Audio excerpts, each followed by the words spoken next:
Mixed by Vinod Singh.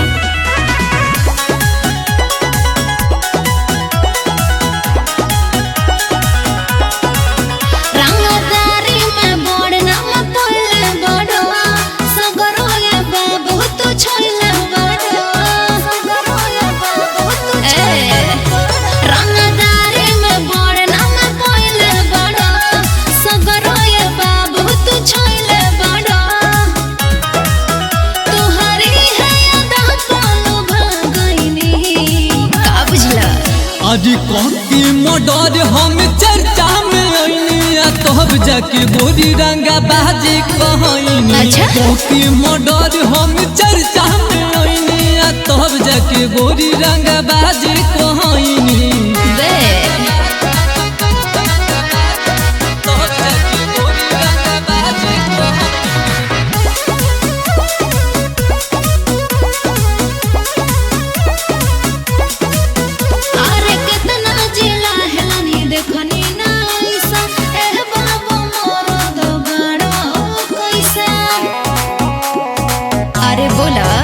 लोगे हम रंगदारी कोहेला ये बबी हथियार कोहेला।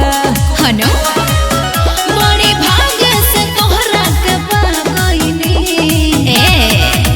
आज कौती मर्डर हम चर्चा में आईनी तब जाके गोरी रंगा बाजी कहनी। कौती मर्डर हम चर्चा में आईनी तब जाके गोरी रंगा बाजी कहनी। साचो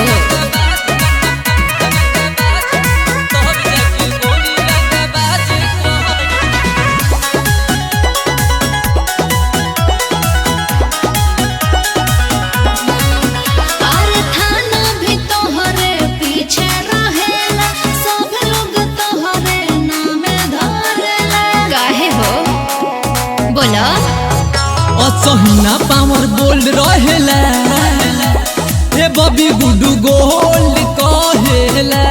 सुनो हरे राम के छोड़ी तू के पटाईनी का जानी। आज कौती मर्डर हम चर्चा में आईनी तब जाके गोरी रंगा बाजी कहनी।